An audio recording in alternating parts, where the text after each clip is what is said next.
જે આપણે પાણી પીએ છીએ એનું વિસર્જન થાય છે, એ પાણીનું બાષ્પીભવન થાય, વાદળમાં જાય, વાદળમાંથી વરસાદના રૂપમાં વરસે, એમાંથી ઝરણામાં, ઝરણામાંથી નદીમાં, પાછું સાગરમાં મળે, પાછું એનું આ જ પરિભ્રમણ ચાલતું રહેશે.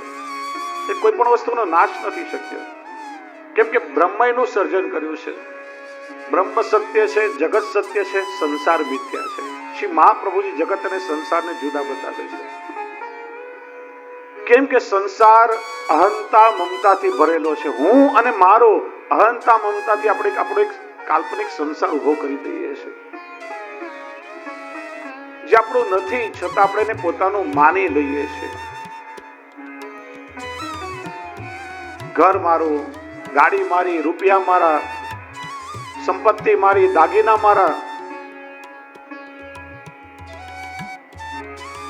ઠાકોરજી કે છે તારું છે ને,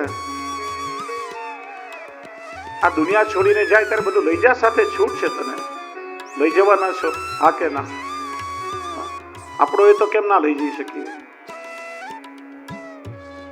આમ ઘણી વાર છે ને આપણે લોકો આપણા બાળકો પર કારણ વગરનો આમ ભાર મૂકીએ.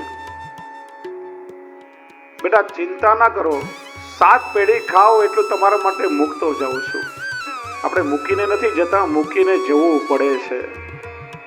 કોઈ મૂકીને જતા નથી, એવી કોઈ વ્યવસ્થા જ નથી કે તમે સાથે લઈ જઈ શકો. માનો આરબીઆઈ કે એસબીઆઈ કે સૌરાષ્ટ્ર બેંકની એક બ્રાન્ચ ઉપર ખુલી ગઈ, કોઈ છોડીને જવાના છો?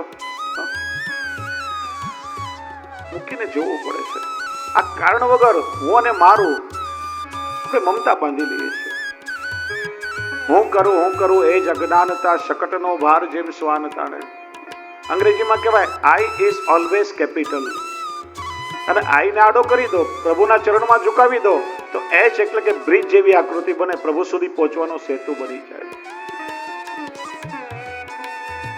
રાવણ સામાન્ય વ્યક્તિ નથી, પરમ જ્ઞાની હતો, મહાવૈજ્ઞાનિક હતો. 5 તત્વને એને કંટ્રોલ કર્યા હતા. તપસ્વી હતો, શ્રેષ્ઠ બ્રાહ્મણ કુળમાં જન્મ થયો હતો, પણ આસુરી વૃત્તિ હતી એનામાં. સૌથી મોટો દુર્ગુણ હતો એનો અહંકાર. એકોહમ દ્વિતીયો નસ્તિ, ન ભૂતો ન ભવિષ્યતિ. મારા જેવું સમર્થ કોઈ હતું નહીં, છે નહીં ને થશે નહીં. અને અહંકારના કારણે એનો સર્વનાશ થયો છે. હું ક્યારે પ્રભુ સુધી પહોંચવા દેતો નથી. એટલા માટે તો જો રોગ સામાન્ય નથી, અહમ બહુ મોટો રોગ છે, જેને આપણે ભવ રોગ કહીએ છીએ. અને શ્રી મહાપ્રભુજી પણ સામાન્ય વૈદ્ય નથી. આ ભવરોગની દવા શ્રી મહાપ્રભુજીએ બતાવી. દાસોહમ, હે કૃષ્ણ હું આપનો દાસ છું. ત્યાં અહંકારનું સમર્પણ થઈ જાય છે. હું કોણ? હે પ્રભુ આપનો દાસ છું. અને મારું શું? પ્રભુ આપ મારા આત્માના સંબંધી છો. જેને આપણે પોતાના માનીએ, પતિ પત્ની સંતાન પરિવારજનો, એ મારો તારો સંબંધ ક્યાં સુધી? કે જ્યાં સુધી શરીરમાં પ્રાણ છે ત્યાં સુધી. આ સંસારના બધા સગાઓનો સાથ કેવલ સ્મશાન સુધી, પછી ઉપર કોઈ સાથે નહીં આવે. ગમે તેવો પ્રેમ કરનારો વ્યક્તિ કે નજીકનો સગો છે, એવું નહીં કે ચાલ હોય તારી સાથે પણ પરલોકમાં આવું છું. સ્મશાન સુધી છોડીને બધા પોતપોતાના કામે પાછા વળગી જશે. 12મા દિવસે લાડવા ખાઈ બધા ભૂલી જશે. તમારી ઓળખાણ કેવલ એક ભીત પર લટકેલા ચિત્રમાં રહેશે. બસ જેને મારું કરીએ છીએ, શરીર છૂટતા બધું પૂરું. ઘરનો માલિક બીજો કોઈ બની જશે, દાગીના બીજો કોઈ પહેરશે, તમારા રૂપિયા બીજો કોઈ વાપરશે, બધો પરિચય બદલાઈ ગયો. આત્માના સંબંધી પ્રભુ છે, અનાદિકાલથી જેનો સંબંધ ચાલ્યો આવે છે. અને આપણો આત્મા એ પરમાત્માનો અંશ છે, તે આપણે ભૂલી જઈએ છીએ. આપણે કેવા જીવ છીએ? કોઈ લૌકિક વસ્તુ કે લૌકિક સંબંધી હોય એ આપણાથી દૂર જાય ને, તો એ દુઃખ આપણે સહન નથી કરી શકતા. દીકરો કે દીકરી અમેરિકા કે બ્રિટન કે ઓસ્ટ્રેલિયા કે ભણવા જતા હોય, તો એરપોર્ટ પર આમ વળગી વળગીને રડીએ, ચોદારાસો રડીએ, બેટા હવે ક્યારે મળીશ, ક્યારે પાછા મળશું. લૌકિક સંબંધોનો વિયોગ સહન ના થાય. માનો ગળાની ચેન ક્યાંક ખોવાઈ ગઈ તો કેટલા બેચેન થઈ જઈએ છીએ. પાકેટ ક્યાંય પડી ગયો હોય, વ્યાકુલ વ્યાકુલ થઈ. આ બધાની વાત જવા દો, પેલા મોબાઈલનું નેટવર્ક ના મળ્યું તો શું દશા થાય? અહીંયા ગયા, ત્યાં ગયા, પેલા ખૂણામાં ગયા, આગાસી પર ગયા. ક્યારેક ઠાકોરજીથી જુદા પડવાનું દુઃખ મનમાં થયું છે? પ્રભુ મારા અંશી છે ને હું પ્રભુનો અંશ છું. મારા પ્રભુ મને ક્યારે મળશે? મારા પ્રભુ સાથે ક્યારે મારું મિલન થશે? હું ક્યારે મારા પ્રભુને પામીશ? પ્રભુથી વિરહનું જરા પણ આપણને દુઃખ નથી. એટલે તો ગદ્ય મંત્રમાં શું કહીએ છીએ? ભગવાન કૃષ્ણથી વિખૂટા પડે હજારો વર્ષોનો સમય વ્યતીત થવાથી ભગવાનની પ્રાપ્તિ માટે તાપ ક્લેશનો આનંદ થવો જોઈએ. પુષ્ટિમાર્ગમાં નેગેટિવિટી નથી, તાપ ક્લેશનો આનંદ એ પણ જેને તિરોધાન થયો એવો હું જીવું. આપણે કેવા છીએ? કોઈ બહુ સરસ ગાયું છે, માયા કી દીવાર ન તોડી. પ્રભુની લીલા કરે છે, એના જેવો મોટો કોઈ કલાકાર નથી. ફિંગરપ્રિન્ટ બધાની ભલે જુદી હોય, પણ દરેકની આંગળીમાં ભગવાને શંખ અને ચક્રની નિશાની બનાવી છે. આપણા આરાધ્ય શ્રી દ્વારકાધીશ પ્રભુના સ્વરૂપનું ધ્યાન ધરો. 4 આયુધ ધારણ કર્યા છે, શંખ, ચક્ર, ગદા, પદ્મ. આપણું સર્જન કરતી વખતે પ્રભુએ પોતાની 2 નિશાનીઓ શંખ અને ચક્ર આપણા હાથમાં લઈને આપણને જન્મ આપ્યો છે. અને જે વસ્તુની ગેરંટી છે કે આપણે બધા પ્રભુનું સર્જન છીએ, ઈશ્વરનો અંશ છીએ. અને આનંદ અંશ એટલે આપણી અંદર રહેલો આત્મા, જે આનંદ આજે ખોવાઈ ગયો છે. લૌકિક સુખ ભોગવીને આપણે આનંદ માની લઈએ છીએ, પણ એ શાશ્વત નથી. એ આત્માનું પરમાત્મા સાથે મિલન થાય, એ આનંદ સાથે આનંદ મળી જાય ત્યારે પરમાનંદની અનુભૂતિ થાય. તો ભગવાન કેવા સચ્ચિદાનંદ રૂપાય કરે છે શું? વિશ્વોત્પત્યાદિ હે તબે. સૃષ્ટિનું સર્જન કરે છે, પોષણ કરે છે ને લય કરે છે. એમનું કાર્ય છે કે સર્જન પોષણને લય કરીને ભગવાન કહેવાય. તો આપણે પણ કેટલી વસ્તુઓનું સર્જન કરીએ, કેટલા લોકોનું પોષણ કરીએ, કેટલી વસ્તુઓનો નાશ કરીએ, તો આપણા મને ભગવાનમાં ફરક શું? ફરક બહુ મોટો. ઈશ્વર આ જગતનું સર્જન કરે છતાં એનો અહંકાર ઈશ્વરમાં નથી કે આ મેં બનાવ્યું, કે પોતાનું નામ નથી લખ્યું. અને આપણે એક નાનું ચિત્ર બનાવીએ તો નીચે નામ લખવાનું ભૂલતા નથી. આ મેં બનાવ્યું, અહંકાર થાય. ભગવાન સૃષ્ટિનું પોષણ કરે છે, છતાંય પ્રભુને એનું ગુમાન નથી.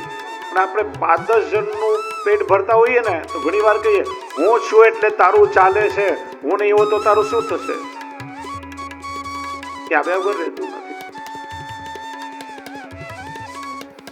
ભગવાન સૃષ્ટિનું સર્જન પણ કરે ને સૃષ્ટિનો લય પણ કરે. સોનાની દ્વારકા બનાવીને ડૂબાડી પણ શકે, એનું દુઃખ ભગવાનને નથી. અને આપણા હાથે કાચના કપરકાબી પડીને ફૂટી જાય ને, હાય હાય મારી પ્લેટ ગઈ, દુઃખ થાય વગર ના રહે. એ ફરક છે. એનો સ્વભાવ કેવો છે? તાપત્રય વિનાશાય. અનંત અનંત દોષ કરીને જીવ એમના ચરણ પકડી લે, તેના ત્રિવિધ તાપો પ્રભુ દૂર કરે. પાપ, તાપ અને સંતાપને પ્રભુ હરી લે છે. એ કૃષ્ણનો સ્વભાવ છે. ગોપી ગીતમાં ગોપીઓ કહે છે ને, પ્રણત દેહી નામ પાપ કર્ષણમ. શબ્દ પર ધ્યાન આપો. નત અને પ્રણતમાં ફરક છે. ખાલી આ માથું ઝુકાવવાની પ્રક્રિયા કરીએ તો નમન કહેવાય. નમન નમન में भेद है बहुत नमे नादान दगलबाज दूना नमे और चित्ता चोर कमान. પણ મસ્તકની સાથે હૃદય ઝુકાવવાની પ્રક્રિયા એ પ્રણત. સમર્પણ સહિત પ્રભુને વંદન કરીએ ત્યારે પ્રણત કહેવાય. અને જે જીવ પ્રભુને પ્રણત થાય એના પાપ, તાપ, સંતાપ પ્રભુ હરી લે. એટલે તેનું નામ છે શ્રી હરિ. કર્ષતિ ઇતિ કૃષ્ણ. એ પ્રભુનો સ્વભાવ છે. અને સ્વભાવ કોને કહેવાય? મૂળમાં રહેલો હોય. ઘણી વાર કથામાં આવીને બેસીએ, સારી વાતો સાંભળીએ, નક્કી કરી કે આજ પછી ક્રોધ નહીં કરું.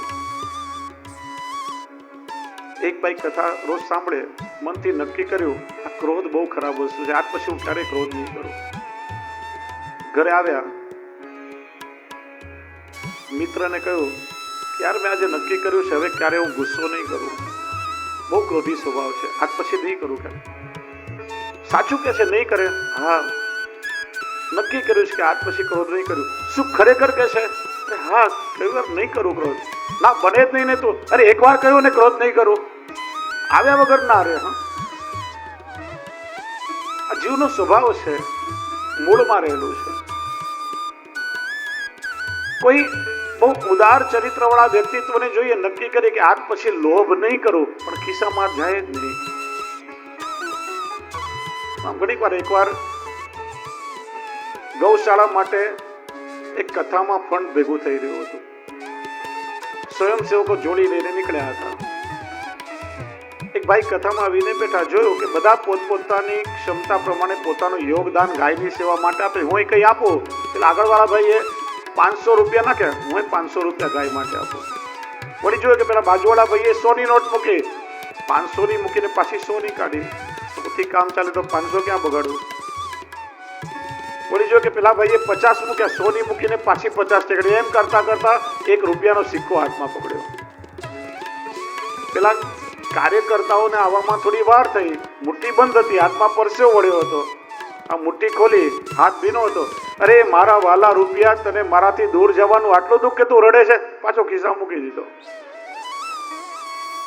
કેમ કે સ્વભાવમાં રહેલું છે. એ ભગવાનનો સ્વભાવ છે કે ગમે તેવો અધમ જીવ એકવાર એના ચરણ પકડી લે, શરણમાં આવે, પછી પ્રભુએ જીવના દોષનો વિચાર નથી કરતા, એના ત્રિવિધ તાપને દૂર કરે છે. તાપત્રય વિનાશાય. અને એ ભગવાન કયા તો નામ છેલ્લે બતાવ્યું, શ્રી કૃષ્ણાય વયમ નમઃ. એવા શ્રી કૃષ્ણને હું વંદન કરું છું. અને ભગવાન કહેતા જે બ્રહ્મ સર્વવ્યાપી છે એનો પરિચય બતાવ્યો કે આ જગતનું સર્જન એમણે કર્યું છે, કણ કણમાં એ બ્રહ્મ વ્યાપ્ત છે, મારા તમારા બધામાં આત્મ સ્વરૂપે વસે છે. અજ્ઞાની કે છે ભગવાન ક્યાં છે? હિરણ્યકશ્યપુ અશ્રદ્ધાનું પ્રતીક છે. પ્રહલાદને પૂછે છે, બોલ તારો ભગવાન ક્યાં છે? પૂછો મારો ભગવાન ક્યાં છે? એમ પૂછો મારો ભગવાન ક્યાં નથી? ભક્ત કે છે મારો ભગવાન સર્વત્ર છે.